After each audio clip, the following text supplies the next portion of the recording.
Welcome back to Talking Politics with the Post Millennial. Today we have a really exciting guest, and that's Brad Polumbo, who is a contributor here at Post Millennial. And before that, and I think to this day, you still write for the DC Examiner, which is a great mag, which everyone should read. But thank you so much for coming on. Hey, thanks for having me. Yeah, well, it's a great pleasure. And I'm glad we have an American guest this week because it's just utterly chaotic in the States at the moment. So I wanted, I think, first and foremost, to get your opinion on the election that's coming up in November. A few months ago, I thought Trump was just going to storm Joe Biden in the election. There seems to be quite a lot of good fortune on his side. And now, in June, we've had a pandemic, mass unemployment. It's pandemonium.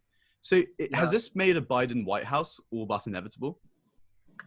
All but inevitable, definitely not. I mean, we're still months away from the election, which is, not a long time in normal life, but it's a lifetime in politics. I mean, just think about how much has changed in the last 3 months. Well, now we've got 5 months left, right? So everything could go totally opposite way around. In terms of just putting my political analyst hat on, what I think will happen, not what I think should happen, I do think Trump is in much more danger of losing now. The approval ratings that he has for handling of the coronavirus are not good. The handling of racial issues is not good for him either. And what he always has done consistently very well on with voters is the economy. And the economy isn't doing so hot at the moment, as you probably know, because of shutdowns and the coronavirus. So his biggest asset kind of fell out from under him, though the latest jobs report showed some sign of an uptick. So it remains to be seen, but things would have to turn around and something would have to change, I think, for him to become the favorite again. Yeah, I think the economy isn't necessarily his fault, although there is some scrutiny, and I think rightfully, given to how he dealt with the pandemic. On the issue of but voters don't really care. Yeah, they kind of vote based on the economy, whether it's his fault or not. Yeah, well, it's surprising his approval ratings are so low, because if you look across the world at the moment, incumbent leaders, whether it be in Canada with Justin Trudeau or Britain with Boris Johnson, and even Emmanuel Macron in France, who had historically low approval ratings, is that he's now surging. So the fact that Trump is declining at a time of national crisis must be pretty worrying for the Republicans. I think it is worrying, but it's because there are upsides and downsides of Trump, but no one can, in my opinion, really argue that his personality is an upside during a crisis. It certainly got advantages when he's slamming some people or fighting for things other conservatives would have given up on. But in the middle of a crisis, tweeting out conspiracy theories about liberal TV hosts is not what most people want to see from the president of the United States. So I think he's particularly ill-suited with his personality for a time of national crisis, whereas some of these other leaders have other shortcomings, but maybe they're a little bit better at unifying or not undercutting their crisis response. So I think that's basically why it has gone that way for him. Yeah, and even with racial tension, I look at Trump's Twitter feed, and I've spoken to other American journalists about this, and they say too much emphasis is often given to his Twitter feed. It doesn't really matter. But still, it seems that he's actively antagonizing protesters. That must be unsettling to Republicans who care deeply, it seems, about law and order. Right. So the president's Twitter feed is an interesting question. I tend to think that, yes, people freak out about it too much, but ultimately it's still statements by the president. So they still do matter. You can't just write them all off as Trump's tweets like some people do. And it's actually frustrating because Trump, if you look at his actual record on criminal justice, is pretty good. I mean, he's the first Republican to sign criminal justice reform bill, the First Step Act, that took a sizable progress towards eliminating the unfair parts of our criminal justice system, particularly for Black people. Mm-hmm. So it should be a winning issue for him, especially given that he is open to more reforms, right, that he's talking about now. But the Twitter feed where he's antagonizing the protesters and rioters, to be fair. Not all these people, far be it from all these people are all peaceful protesters. Sure. Not true. But he has taken an issue that he was doing well on, and I squandered some of those gains with his callous off the cuff tweets and with the stunt that he pulled clearing out protesters for a church photo op. Yeah. Those things undercut what is actually a decent policy record on that area. So I agree. I think Republicans are pulling their hair out a little bit over that one. Well, it seems to me, and from what I've read, the Trump campaign views black voters as essential to winning the next election. How, and of course, they're setting up campaign offices in traditionally black communities and so forth. So, how will his dealing with this crisis, or the manner in which he dealt with this crisis, affect his outreach to the black community?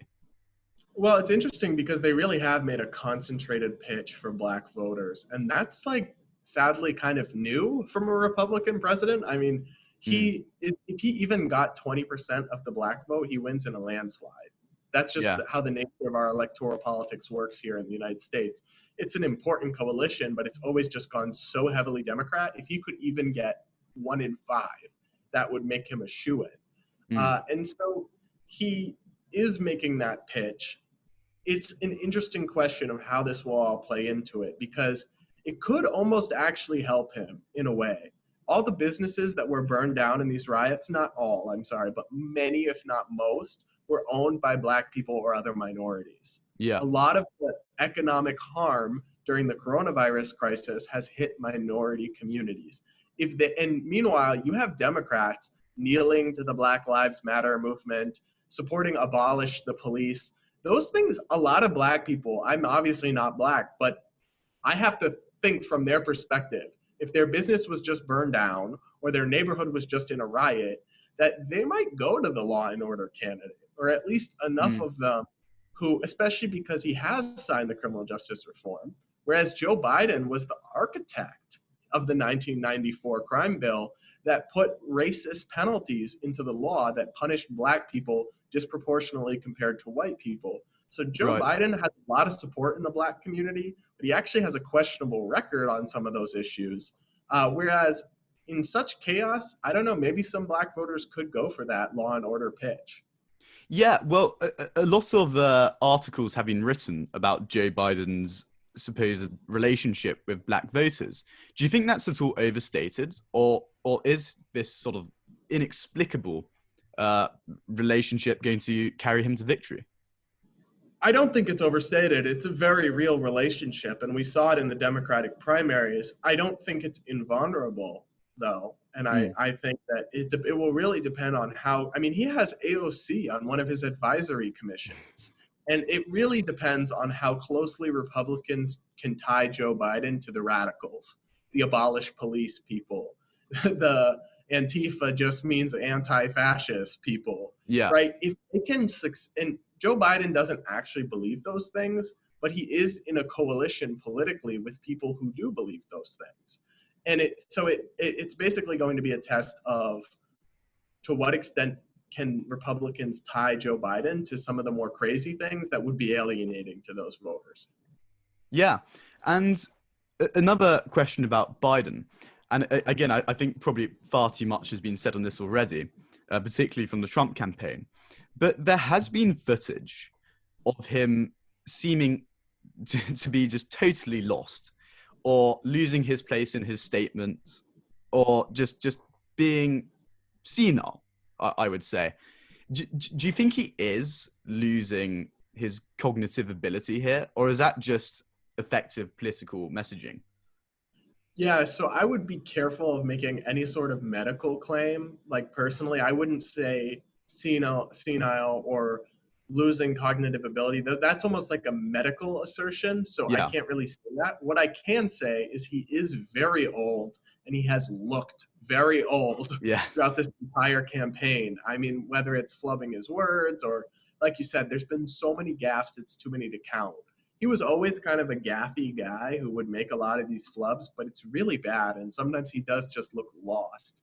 I don't know, though, how much that will actually matter for maybe two reasons. One, Donald Trump is not the spring chicken candidate alternative, and Yeah. he's not directly viewed as hyper competent by the American people. Uh, but also, more importantly, like Joe Biden as a president really represents more of a coalition of people, right? Like they know him as a person, and that's who they're voting for. But they know that fundamentally the work will be done by his Democratic associates and establishment. So Yeah. people who support him aren't really bothered by him looking slow or whatever, because their point is that a Biden administration will be run by Biden types. It's less about him per se on the actual government functioning high level front. They mostly need a figurehead, a person they can respect and believe in. And he does offer that, even if he looks slow sometimes, for sure. Yeah. I mean, and America, it seems to me at least, seems to have quite a romantic view on loopy old men becoming presidents. I mean, Ronald Reagan, for instance, totally lost it in his second term. I mean, do you think there is some affection towards a sort of the dawdling candidate? Yeah, I mean, it is a thing that we have voted for. So I don't think it's a roadblock. No, and that's because of the presidency has become. And I'm a libertarian leaning conservative, so I'm very bothered by this. But the fact of Mm. the matter is, the presidency has become an imperial sized position. It has expanded the executive branch into almost every facet of American life. It is Yeah. a far bigger, more powerful role than the founders ever envisioned it would be. And the result of that is that it's most of the work is not actually done by the president. It's done by his underlings and his cabinet secretaries and his aides. And so the presidency is almost like not a single position, but he's basically a figurehead. Any president is a figurehead for an administration full of hundreds and thousands of people who are fulfilling the role of president together. And so, from the pro Biden perspective, I guess it doesn't matter too much, frankly, um, because everyone in his administration will run the show, as kind of is the norm now. Yeah. Well, as you said, you're a conservative libertarian. And I think it's quite fair to say that you've been pretty outspoken in your criticism of the Trump presidency throughout his administration. Is it becoming more difficult to be a Republican or to be a Republican whose views fit in the pre-Trump Republican Party and to continue to support that? Are those days practically gone? The neoconservatism and all that stuff? Well, I'm certainly not a neoconservative, but neoconservatism is largely marginal in the party now, in part thanks to Donald Trump. I think it's complicated. It really depends on if he wins or not. If he loses, or so at some point, we're going to have to see if Trumpism can continue beyond Trump. Whether it's he loses in 2020 or he's out in 2024, at some point there's going to be a jump ball for the Yeah. future of the conservative movement in America. And what you'll have is competing factions. The GOP and the conservative movement broadly has factions. It has the neoconservative faction, it has the nationalist Trumpy faction, which is currently in the ascendant. But it's also in the ascendant by the support of a lot of voters who are not overly ideological and support Trump as a person, but maybe don't have a rigid commitment to nationalist populism. Mm. So, and then the alternative also is kind of the Tea Party libertarian style republicanism, kind of where I fall, which is best embodied by people like Senator Rand Paul. Yeah. And so, what we have, I think, is in the 2024 primary or in the aftermath of a Trump loss in 2020, you will have primary candidates like Rand Paul, Josh Hawley, and an establishment neoconservative Republican. They'll all have this contest that will decide the fate of the movement, which direction it's going to go. So until that actually happens, it's very hard to predict. Yeah, well, it's interesting. I'm pretty interested in Steve Bannon, and the Steve Bannon types seem to think of Trump as a means to an end rather than the end, and he's the wrecking ball which will bring down the Republican Party to replace it with this type of populism, which Bannon has espoused throughout Europe more recently. And I find it pretty exciting because what comes next, and what I think is the inevitable path, and what's been happening in Europe, especially, is that you have candidates on the conservative side who are pro-community and are pro-free market, but not to the extent where it damages the community. They view it as a transaction. And do you think there's a sector or a caste in the Republican Party who will pick up that mantle once Trump's gone? There are some figureheads like Josh Hawley and Tom Cotton who believe that. The question is, will the voters still be with them on that? I don't think so, frankly. I think that view held by the nationalist types like Steve Bannon is currently somewhat in ascendance. But the voters who support Trump, a lot of them voted for Obama, right? That we talk about those swing voters. A lot of them voted for Mitt Romney. They're not. A lot of them support him because of his persona, and his persona happens to be tied to nationalist populism. So I don't know that those voters are guaranteed to stay with him. To not stay with him, but to go towards his populist successors. There's a reason, frankly, and coming at it from the libertarian perspective, I don't like European style conservatism. That is more big government and more heavy on restrictions on the market. And I would be disappointed to see that succeed on the American right, because I think what has made America thrive is that it has a right that believes in individual liberties and free markets and all the sorts of these things that Josh Hawley and the ascendant nationalist types are keen on infringing, frankly, or at least dialing back.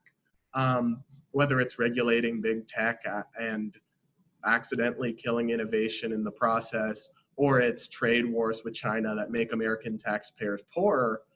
I think those things are bad ideas personally, but what remains to be seen is whether voters who are currently in favor of those positions are actually deeply in favor of them or just currently backing Trump and then possibly open to reshifting those when he's no longer in the picture. And I think it could very well be the latter because he kind of has a unique cult of personality that surrounds him by fans and detractors alike. No, that's an interesting point. I'm going to have to force you into a corner, I'm afraid.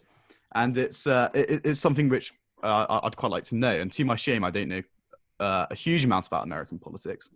But who do you think is going to be Joe Biden's running mate in the November election? Ooh, well, we know the short list that it's down to includes Elizabeth Warren, Kamala Harris, Val Demings, and one or two other people. I think he might actually go with Kamala Harris, Really? frankly. And I think that's a nightmare. I think she's a horrendous choice. But I think he's basically just going to go for, got to pick a black woman, frankly. Yeah. The identity politics demands on a Democratic nominee are so insane right now, insanely strong. He literally promised, 6 months ago, I'm going to pick a woman, and just ruled out half the country as his possible nominee.